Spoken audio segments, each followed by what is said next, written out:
Okay, this is charming Windows 8. First to get started, when I say charms, who actually knows what I mean? Cool. Okay, so to recap for everyone else, the Windows 8 charms are what happens when, say, in a Windows 8 app, you swipe out from the side. So on a desktop like this, we swipe out from the side and we see these 5 charms. From the top, search, share, start, devices, and settings. Now, as I said, on a tablet device, we just swipe out from the side.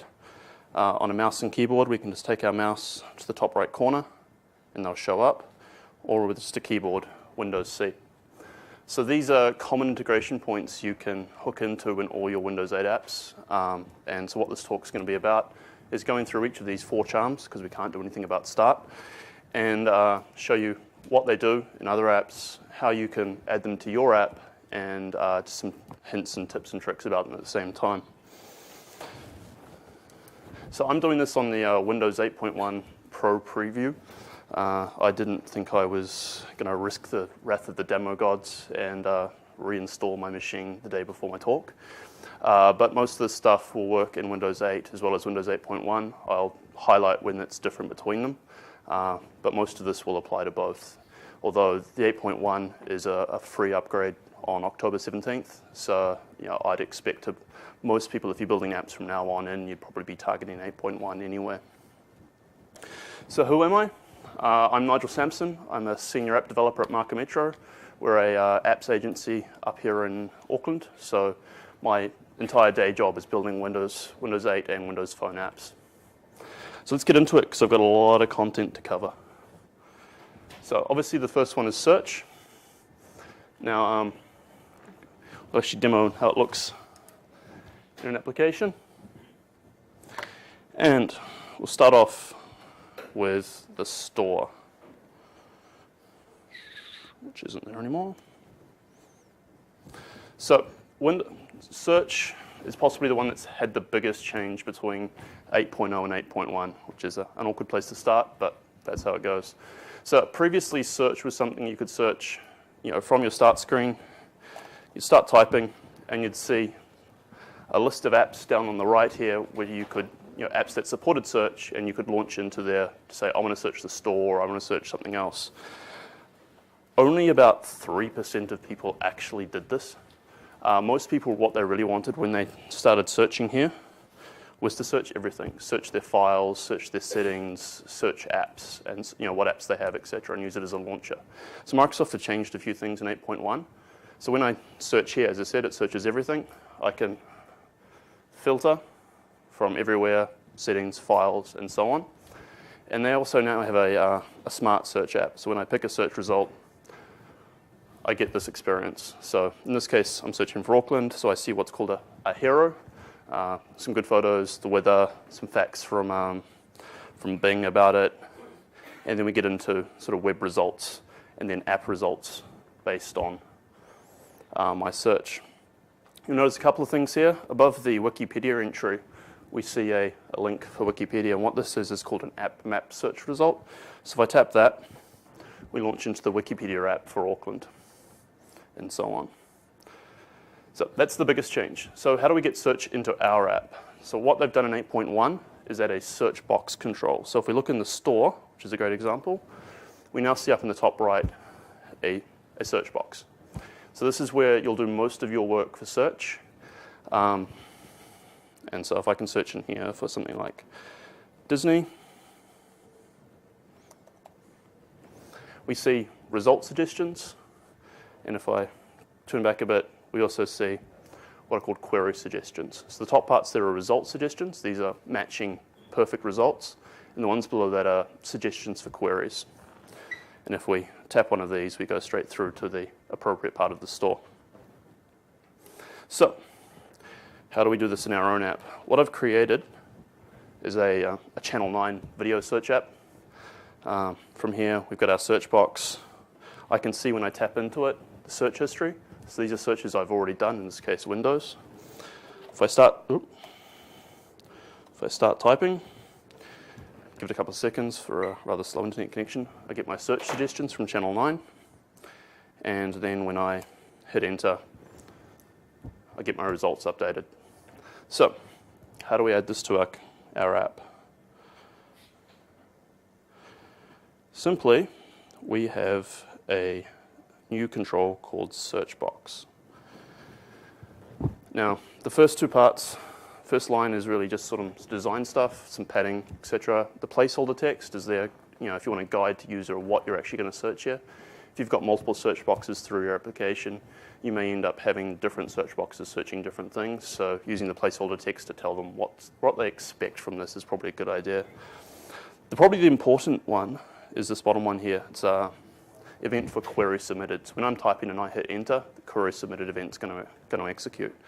Now, I'm using query submitted because I have to go off to the internet and get results.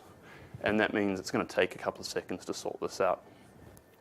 If you were doing sort of in-place filtering, you had all your results downloaded already, and you just wanted to sort of let them filter those results down, you might want to use the query changed event.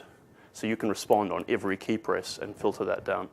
But I'd only do that if you have all your results already sort of cached locally. Because if you're going to hit the internet on every key press, you're just going to slow things down.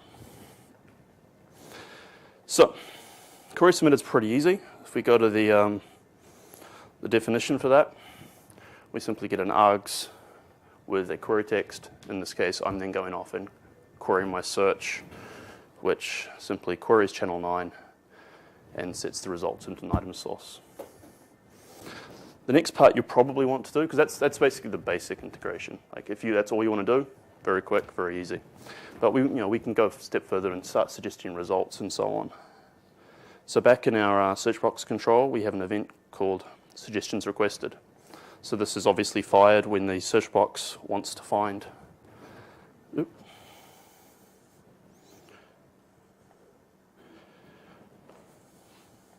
Wants to request suggestions from channel 9.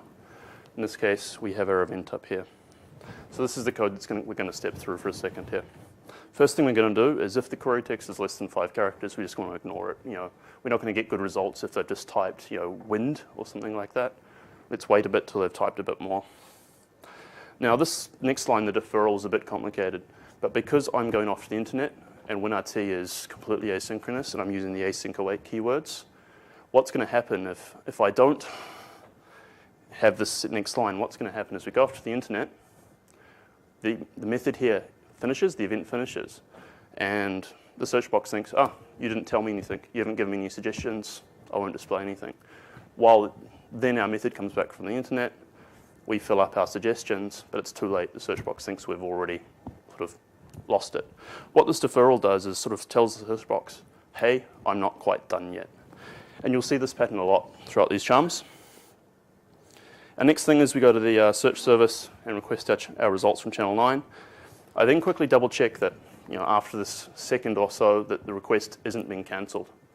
So this is a case of make sure the search box hasn't said, you know what, I don't actually need your results anymore. They've gone on and typed a few more things. From there, I'm taking my top 5 results. I'm setting up an image. If my result has a thumbnail, I'll use that. If not, I'll use a placeholder. Then I add to the requested search suggestion collection, and I call add result suggestion. I pass through the title, some author information, an item link, an image, and a title. Now the item link, this parameter here, where I'm using item link, is very important. The parameter is called tag, if you look at the IntelliSense, and it's basically used as a unique identifier for this search result. So whatever you use in this third parameter here, make sure it's unique to this result. I'll tell you why in a minute. And after that, we call deferral complete. So that deferral we got back up there to tell the search box, hey, we're not quite done yet. Now we're saying, yep, we're actually done. Go off and display our results. That's pretty much it. So, as I said, as we type stuff in here, give it a second, we get our search results. Some of those have thumbnails that we can actually display, and others using placeholders. You can see where I've got the title and the author information passed into those result suggestions, and we get a reasonably good experience at that point. So what do we do when they actually select a result? We have another method here called result suggestion chosen. So what happens when they actually click it? In this case, The parameter on the args doesn't give you the actual result they chose. It just gives you the tag of the result they chose. So that's why I said it's got to be unique, because that's what you've been given when they pick it, so you can refer back to what they've chosen. I then query to get the information about that video and navigate off to my details page. So we can see here, when I tap a result, we go straight through to actual result rather than actually having to worry about executing the search itself. Cool. So that's search. So most important things here, as I said, search has moved away from the charm and into the app through the search box control. That API I talked about on the search box about results suggested, results chosen, and query suggestions and all this all still work in 8 against what's called the search pane. So if you're migrating or you want to do some backporting, the API between search pane in Windows 8 and search box in Windows 8.1 is almost identical. You can almost copy and paste code across. And so you're not going to have to rebuild a lot when moving to search box. A lot of these new integration features have yet to be announced. This was in build. They talked about new things like the app map web results, about getting your app into that hero. I was hoping they'd talk before October 17th about the stuff, or even before RTM, but it looks like they haven't. But we can expect to see more stuff around, being able to integrate your app into this part here. So you can see here, some apps are providing details there. If I search for something like Miley Cyrus, I have to, oh, sorry about that.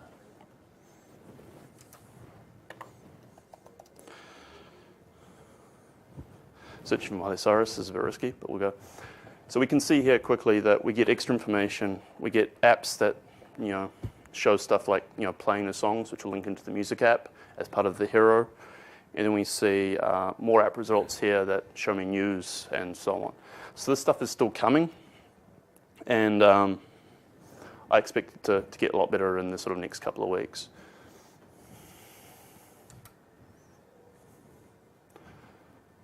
So, share. When we first talk about share, everyone sort of thinks about Facebook, Twitter, social networks.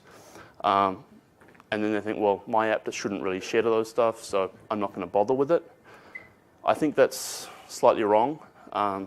My opinion is the best way to think about share is, how do I get data out of my app into other apps?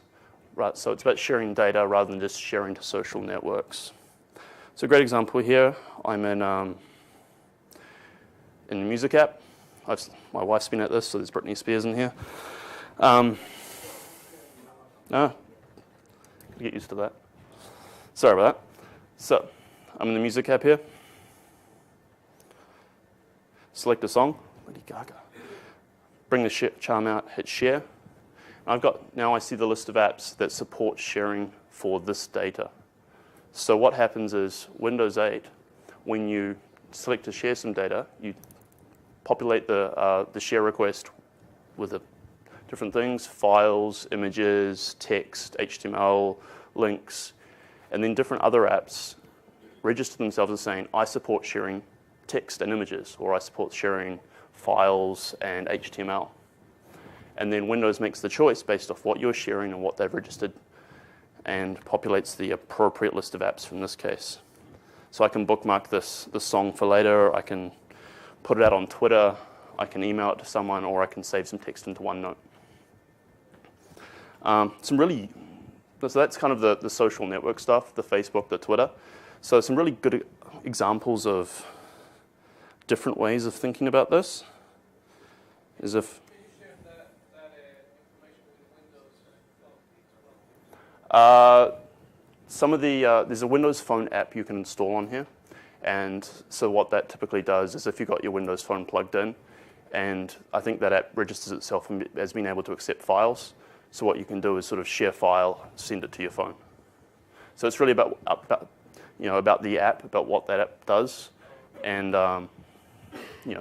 there's nothing stopping you writing your own app that does something like that. So that means, for say, to share that with another phone that's not with the phone, but with the app, really sharing that. Potentially, I mean, you could write an iOS, an iOS app that runs on Windows 8 that all it did was copy to your plugged-in iPhone or something like that. Depends. So, what I was going to show was, let's just bring up Mail, some rather sort of different examples other than social network about this. So, for instance, I have no idea what the word sponsorship means. I'm a little bit thick sometimes. What I can do is bring out share, and Wikipedia is registered as saying, I know how to share text, which is kind of a weird thing because you don't really want to share to Wikipedia. But if I invoke Wikipedia, I now get the dictionary entry for sponsorship right there in there, and then I can go back to my mail. So really easily, Wikipedia's done something quite different about share. It's a way to quickly invoke their app to get some data and then come back to yours. Another great example is, let's say this is a bug report. Someone sent me an email saying, I found a bug in your app. Something's not quite working. Select the text, bring out share, hit Hubbug, which is a GitHub app, and I can quickly post this as an issue to GitHub and so on. Right from here, hit send, we're done. So it's not just about sharing to social networks. It's about getting your data from one app to another. And I think if you kind of think about it for a while, you can get some really sort of inventive ways of doing this stuff. So in our Channel 9 app again, we're going to go through the same thing. Write a video, hit share, and we get the appropriate list of apps. So we can go through how this is done. And that's actually really nice and easy.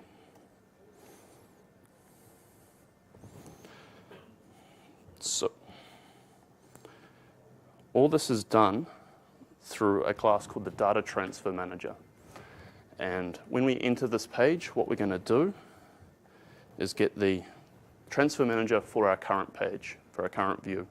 Now this view can be your application or your page. In this case, it's just going to be the page. We then attach to an event called data requested. So this event's going to fire when they invoke the charm. And on that data request, we're going to set some properties. The first one is the title. So this is what's going to show at the top of the charm. The next one is the description. Now, often you might think this is the description of what you're sharing, maybe in this case the Channel 9 video. It's best to put in there a sort of a description of the package, essentially.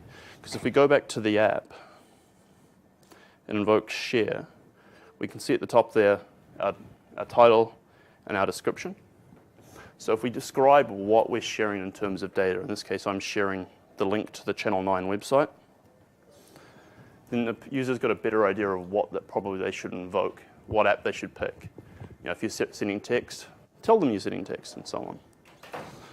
Below that, I'm setting a thumbnail on the request, if the video has a thumbnail. And then the two really important lines are these two at the bottom. So the top three, where I'm setting request on data.properties, these are only pieces of data sort of describing what we're going to send or showing the user this is what we're sharing. The bottom two, where we call our method basically starting with set, is where we're actually setting the data. This is what's going to be shared. So I'm setting two things. I'm setting the web link. So this is a link to a website, obviously, and it's the link to Channel 9 for this video. The next line is I'm setting HTML, which is the body description of that video. So if they want to save that to OneNote, they can save it like that. Yep. If you had a selection that had multiple links in it, can you call fit them with multiple times? I don't know. I don't believe so.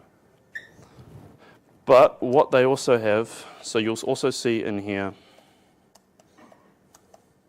are a whole lot of other set methods. So we've got set bitmap, set HTML, obviously, set RTF, set storage items, which is files, set application link, which is a link if you want to create a link to another app within the Windows 8 ecosystem.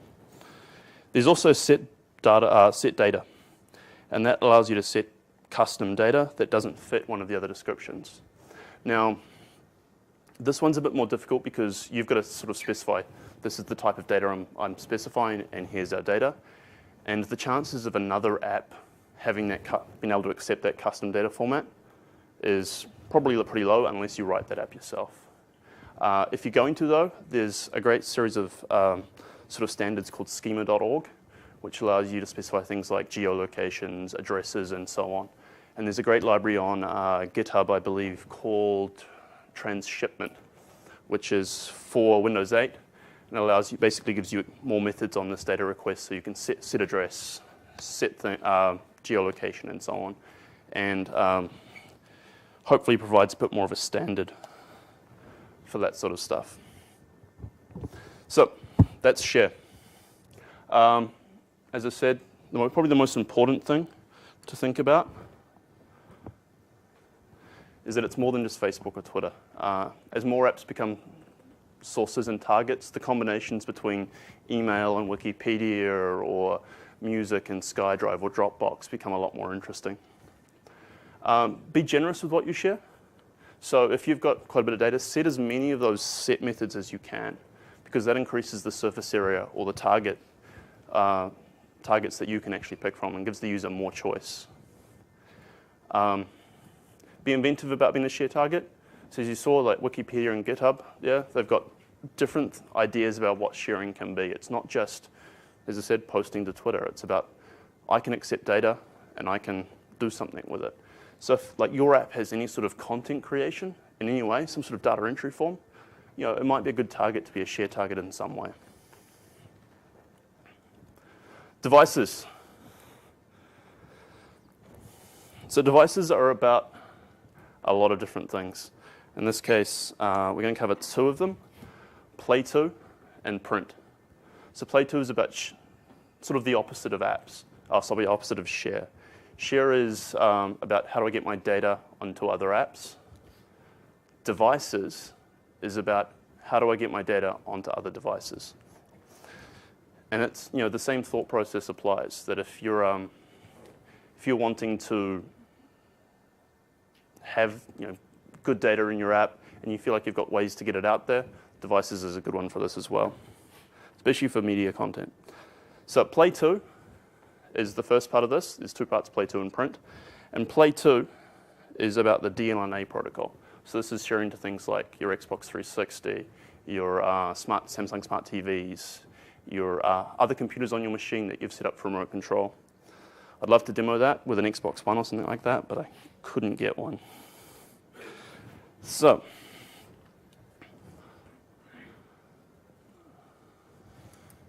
Play To. Quickly show what it looks like. So if we go to the Videos app, we'll start a video. If the internet connection goes okay. From here, bring out devices, and we get three options. So this is something that's changed in 8.0 and 8.1. Previously, you'd just see all your devices listed there, and it'd be kind of up to you to think, well, what would it do if I sent it to my printer? What would it do if I sent it to my TV? Now they've grouped them together into three options: play, print, and project. So project is your standard, you know, this will always be available. And you know, don't worry about this one. This one basically happens for free.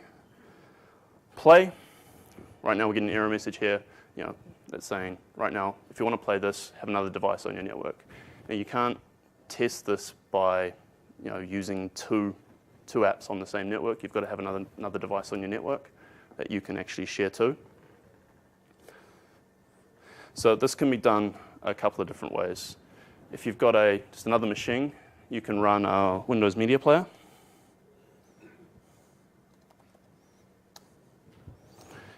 And under Stream, you can turn on media streaming.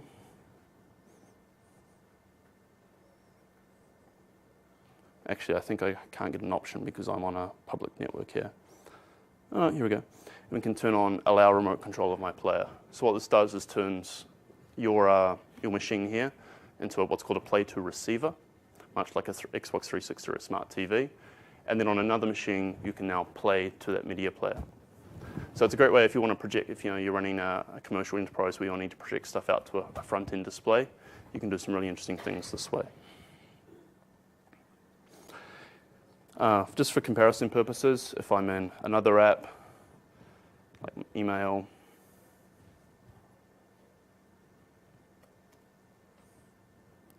try that again.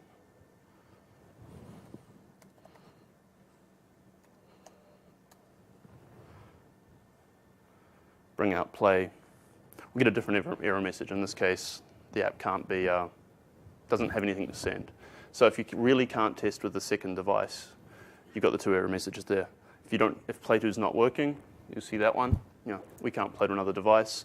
If it is working, you'll see to play you need a device. So how do we get this done? Realistically, if you've got just one video player or one audio player on your page, you'll get it for free.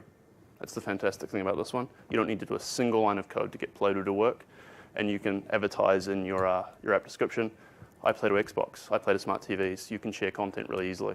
And that's fantastic because, it's a free feature. But there are some things you may want to do to get this to work. And just like Share, we have a Play 2 manager, and we get that for our current view. We attach the source requested event. So this is saying, hey, I want some source. And then down here, we go through a deferral mechanism again, just because this one happens off the UI thread. And this important line here is on the source request. I have a media player on the page called media details, and it has a property called Play 2 source. I set that into the request. I'm done. So if default source selection, which is the process of, when you invoke Play 2, default source selection will go through, look in your page to find a media player and use that for it. If that didn't exist, this is how you'd do it.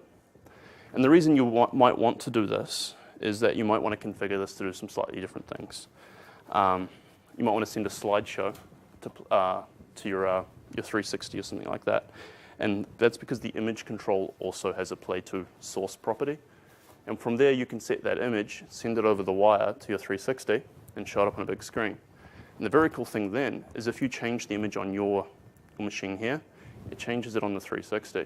So you now got programmatic control of a slideshow from your device on another screen. So that's quite cool. The other thing you might want to do here is something called preferred source. So under the source request, oops, sorry, wrong place. On the Play 2 source of the media element, there is a property called preferred source URI. So this is a case of if you want to send a different video to the other device, maybe it's an HD device, so you want to send a higher bitrate one, or if the video you're trying to share has DRM, if you send the preferred source, what this does is basically has the DLNA device connect directly to this preferred source, and rather than routing through your machine, it enables things like DRM, which is really handy. So if you are sort of sharing protected video from somewhere, like from Azure Media Services or something like this, then you can use Play 2 with preferred source and pass that on to a 360. The second part about this is print. So go into something like mail again, bring out devices, hit print, have our list of printers from here, and we poke out here, and we get a preview of what we're about to print, and obviously the normal printer settings. So this is possibly the hardest charm to do. The reason is that there's a lot of work involved because for the most part, the rest of the charms are about just sending data to somewhere else or providing a bit of extra data.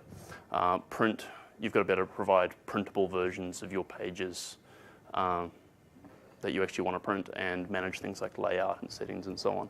So I'll go through a really quick version of this and show you how it's done. So just like all the rest, we have a print manager. I'll grab that for the current view. That's all right. And attach to the print task requested event. So this is a case of we've pulled out the charm, we've hit print. The event is fired. Here we go through a mechanism of calling create print task. We set a title, in this case the title of our video, and a delegate to be called when we want this actual task created. We go through a process of using the deferral again, because again this is happening off the UI thread. Then we create a print document. So the print document is going to represent what we're printing on page. And we attach a couple of events. Again, most of these charms are event-based, so you'll get used to this kind of mechanism. The two events we want are get preview page. So this is going to be called when the charm wants to display a preview of what you're printing, and add pages. So this is going to be called when we actually have to add the pages to the printer spool. So add pages is probably going to be called once. Get preview page may end up being called multiple times, and this may happen when they want to change what they're printing. You know, if they say I only want to print page 2 or page 3, it'll be called again to say get me the preview for page 2, page 3, and so on. So the preview page, it's not that difficult for me because I'm assuming one very important thing. I'm assuming that my print documents are only going to be 1 page long. You know, I'm not going to have War and Peace as a description for a channel line video. So that makes my code a lot simpler. If you're going to go past 1 page, you've basically got to handle your own pagination, how you want to break up your content over multiple pages. And that's basically where a lot of the complication comes in. But by making this assumption, it simplifies my code quite a bit. So I have another XAML page called details print view. So this is a really simple XAML page, obviously, because it's going to be printed out. You know, I'm not going to have massive backgrounds or complications. It's basically a grid with 2 text blocks. I'm displaying the title and the text for this video with some nice margins to pad it out. I create an instance of that XAML page. And I initialize it with my data, which basically sets those 2 text blocks. The next 2 lines are a bit weird, but because my XAML page isn't being displayed on the screen, the XAML framework isn't going to do the work to lay it out. You know, it's not going to work out how big it needs to be, how that text box is going to look. So I need to give it a bit of a kick and tell it, despite the fact you're not on screen, I want you to lay yourself out, measure yourself, work out how big you need to be. So that's what invalidate, measure, and update layout do, is give that a bit of a kick and tell it, lay yourself out. The last line is on the document. I call set preview page. I tell it what page number I'm actually setting this for. In this case, it's always going to be page 1. And then I pass that XAML document to the preview page, and it's done. The next method, as we saw, was add pages. This is called, as I said, when we want to add all our pages to the XAML. In this case, we are only going to add 1. So the layouts, that's preview page, sorry. Our code's going to be almost identical. Create our detailed XAML, initialize it with our data, give it a bit of a kick to update its layout, call add page to add it to our print spool, then add page is complete. We're done. Tell the printer we're ready. Go ahead. So if we're in our details here, I hit devices, print, pick our printer. And so already a simple layout in this case, our title, our 2 text blocks, laid out in a nice simple manner and ready to print. You can put anything in here. If it's XAML, you can do it. You know, you can put images, you can flow them any way you want. You've got full control. You know, if you've got XAML on one end, you can basically repurpose a lot of it for XAML in your print. But you've already got to think about how it's going to be laid out, how it's going to work. Like a bright red background would probably be a bad idea. I imagine your office won't like your ink bill. So you will have to do some thought process about how it's going to work in a different environment. So devices. It's share to external device. It's the same way as share. Then, you know, it's about how can I get data out of my app onto a different device. If you've got media in your app, why not have Play 2? If you're playing music, you've got slideshows, you've got video, do Play 2. It's about 20 minutes, half an hour to get this in there, and it's another feature request you can put in your app description. And for certain apps, it's fantastic. For the Build app here, don't worry about that. Build app is one that shows all the videos from the latest Build conference. You know, when you come home, you missed half of them, right? So you can sit on the couch, fire up your laptop, and play to your Xbox, something like that. You can just relax. It's a lot easier. So why not? Images, slideshows, music, videos. They're all candidates for Play 2. Go ahead and do them. So the last one I didn't really talk about was tap to send. That's via NFC, which my Surface Pro here doesn't have, so you don't see it under that list of devices. And you get this for free by implementing the share contract. So if you share, that through the data transfer manager, and you set a URI, under devices you'll see tap to send. So you can tap your phone and share URIs between your two devices. So that's another one you get for absolute free. Said print can be complicated. My code there was nice and simple because I was assuming basically one page worth of text. If you're going to go beyond that or you have complicated layouts, you're going to need to do some work, especially around things like pagination. So really have a think about that one. Ooh, sorry. Settings. This is our last charm. I'll go back and probably do some, we've got some time, so I'll show you an extra couple of things and a few of the other charms as well. So, how does settings work? Bring up the music app again. From the side, pick settings. So we see a list of things here, as well as a common area around the bottom here. So that's always there. And this list here, is what your app provides. Now at the bottom, you'll see two here that you'll see almost in every app: permissions and rate and review. These are ones the system provides for you. When you're developing, you won't see rate and review because your app's not coming from the store.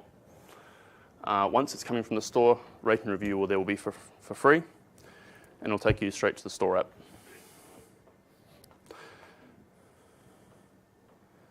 Permissions, always there. When you're building it, you'll always see it. So this lists a couple of things, what the app is, who built it, its version number. And then the top part here, this checkbox, is about permissions the user can toggle on and off. So this will be things like, can your app access the camera? Can it send notifications? Can it access location and so on? So these are things that users explicitly said yes or no they can't. And they can come back here and change them later on. The last part here is the app capabilities. So these are things that the app has said, yes, I need to do, and you can't tell me no, unless without not installing the app. So Music app is kind of useless without an internet connection and a music library. So these are declared as capabilities that they must have, and you can't sort of turn these off without uninstalling the app. But these are the things that are listed also in the store. So when you're in a store, you'll see these capabilities declared here. So this page here is a settings and rate and review will always be there. The other ones are up to you. You can put as many or as little as you want in here. And you'll see two kind of patterns. The first one, like help, is just invoking Internet Explorer. It's taking me out to a web page, which is the help for this app. And the second one is something like preferences, where we're getting a flyout from the side. Which looks like they're using the old design. But yeah, so you'll see these two patterns basically repeated quite a bit, either a flyout or an HTML page. So, my bad. How do we get this done? Now, all the other charms so far have been done on a page basis. We're going to be doing this on certain pages. We're going to be doing sharing, we're going to be doing printing, we're going to be searching. Settings, you should probably do at the app level. You could do it on a per page basis, but I would find that as you move through the app and your settings changed, that would be kind of weird. So I would do this at the whole app level, and that way your app app settings are consistent throughout the application. So in my appsAML CS, I have a method here called configure settings, which I'm calling on basically app initialization. We have a class here called settings pane. It's much like the managers. We get it for the current view. In this case, it'll be for our entire application. And we attach to an event called commands requested. So in that event, our request has a collection called application commands. And we just create new settings commands and add them to that. Now the constructor for settings command has 3 properties. The first one is just some sort of unique identifier. The second is obviously the text to display. And the third is a callback on what will be called when they select that setting. So it's actually a really simple API. And from that point, the settings chum is done. What you do from there on, it's really up to you. But as I said, most of the common patterns are going to be launching a website or showing some sort of flyout. So we've got both of those examples here. Bottom example here is the view website. So all I'm doing when that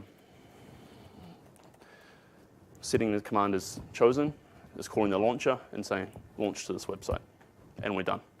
Nice and easy. The next two, the two above, are using the new control called settings flyout. So this is a control that's new in 8.1. If you're doing 8.0 development, there's a library called Callisto from a guy called Tim Hoyer, and that contains almost identical settings control. That's available on NuGet. So 8.0, Callisto, settings flyout, 8.1, settings flyout already exists. So the way we create these is under Add New. Under Windows Store, right at the bottom, we have, wrong button, settings flyout. This creates this one nice and easy. I've created a few already. So if we look here at privacy policy, it's just SAML, as you've seen before. Right at the top, we're declaring that it's a settings flyout rather than a page. Two important properties at the top are the icon source and the title. So if I go back into my app, bring out settings, pick privacy policy, we see a title at the top and an icon, and then our content below, the back button we get for free, it's part of the control. And if we hit the back button, we just go back to settings. So, instead icon source and title, this is where they come in. And below that, we are free to do basically anything we want in terms of controls and so on. You know, we can put images, text boxes, anything we want in here. So I've just declared some text here. And for my other one,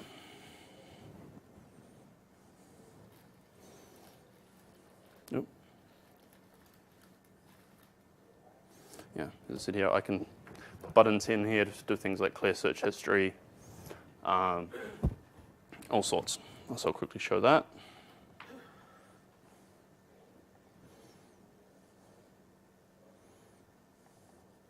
So again, options view is just a settings flyout just as before. And we can hook up button event handlers, as we've done countless times. So in this case, when I hit clear history, I'm getting a search suggestion manager for our search box, calling clear history on it, and then I call hide. So this programmatically hides that flyout when we're done with it. So it sort of speeds up the user experience, gets the user back to what they're doing really quickly. And now how do we show this? So back in our app XAML, I have a quick helper method here called open settings view. It takes a T, where T is a settings flyout. Just create a new instance of it. So T will either be our privacy policy view or our options view. And just call show. That's all we need to do. It controls the animation, it controls the flyout, all in a programmatic way that's appropriate for your control.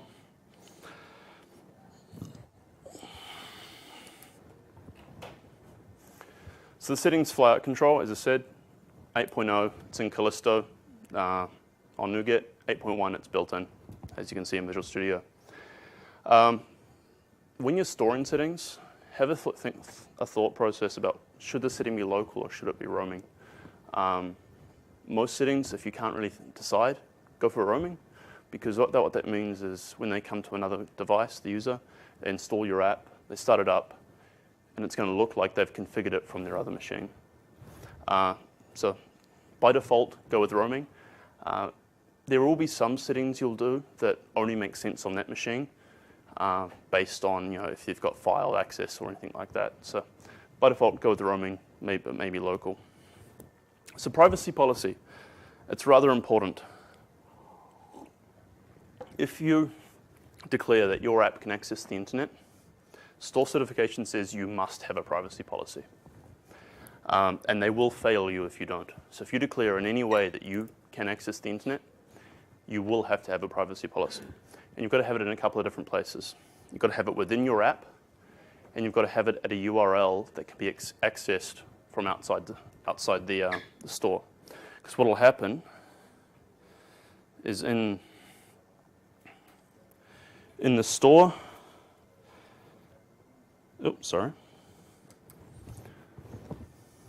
in the store, we see a lot of information here, and part of that will be the privacy policy link. So you've got to have a web accessible privacy policy somewhere, and then have it accessible also within the store, your app itself. And you can use the same one. So if they pick privacy policy within the app, you don't need to show a flyout. You could just send them to the same one that your store's linking to as well. But if you don't have it, you will fail. So make sure you've got it there. So that's basically the tour of most of the charms. We've got a little bit of extra time, so I'll show a couple of new interesting and cool things.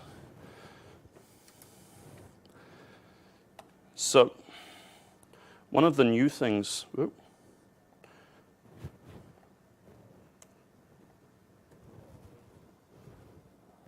we go. One of the new things that came in 8.1 was that previously everyone thought share was maybe a little bit empty. If your app couldn't share something, then share was kind of useless. That's changed, which is really fantastic. So now share is going to do something no matter what. So if we go back to this page here, I've really got nothing to share at this point, but I can invoke the share charm, and I instantly get the availability to share a screenshot of my app right now to obviously apps that support taking pictures and so on. The other one we can do, so if we go to something like music again, invoke share. The other thing we can do is share a link to the store. The reason we didn't get that option in my app is because my app's not coming from the store. When it comes from the store, your user will always have access to the ability to share screenshots and share links to your app. So if I go to something like share it to mail, I can now email store links to anyone and so on. So share is always going to do something, which is fantastic. The only other thing about share I want to talk about is something called an advanced feature, something called fail with display text. So I'm on just a random page in music. I pull out share. Share can't share anything right now, but it tells me why. So it's saying, hey, if you want to share something, go in, select a song, hit share. And you can see that in that text there. So if we bring it out, to share something, select an artist, album, or song. So this is called fail with display text.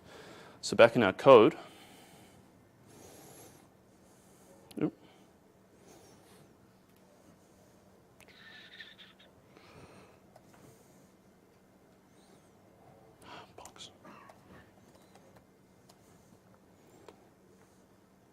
in here, we can call a method. Instead of sharing data, we can do something like fail with display text and tell the user what they need to do in order to share. So one of the different patterns about this, so if we go ahead and want to do this, is rather than invoking the data transfer manager on each page for the ones that share, we set it up for the entire app. And then what we have to do is actually work out, hey, what's on the screen at the moment? Can that be shared? If not, tell them how. So it's a bit more of an advanced pattern.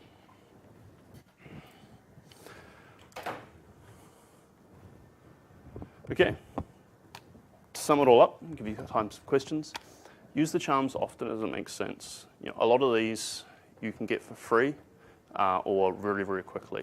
to add charms into something like that Channel 9 app, other than print, possibly took 2 hours tops, and you've got a whole lot of new features you can add and talk about in your marketing or to your boss to say, hey, I got this new feature and it took me 6 hours, and take half the day off. With some careful thought, you can fit most of these in some way. Almost all apps will have search in some way. If you've got share, you're going to be displaying data. They're going to want to email it. They're going to want to put it in OneNote or bookmark URIs or anything like that. So almost all apps will have share in some way, which is fantastic. And if you've got any sort of content creation, as I said before, think about being a share target, as being an entry point to share, and do some really inventive things there. Cool. That sums it all up, really. The source code for this is up on GitHub under that URI there, on Marker Metro.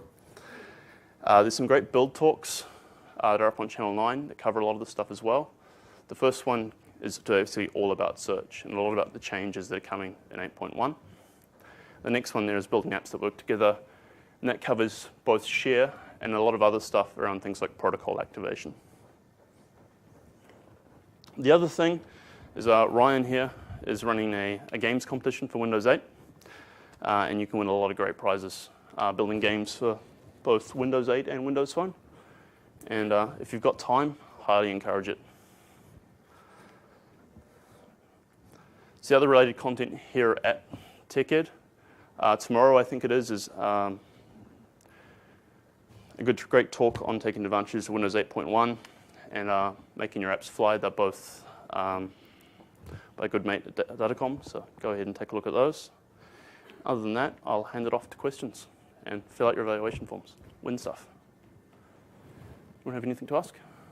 In the new settings flyer, the background color, is it possible to be able to determine what the theme color is that the user is using in Windows, the Windows theme color, and use it as the background color? No. So I think what sounds like it's been is a conscious decision by Windows 8, at least, to say, we don't want you to try and mimic the system colors or try and mimic system dialogues, and rather have a consistent theme for your application, rather than being a sort of try and fit in and look as part of the system. I think it's also maybe a security thing, don't look like the system. That way you can't try and spoof stuff, etc. So that's why they may have locked that down a bit. Cool. Anyone else? Excellent. Thank you.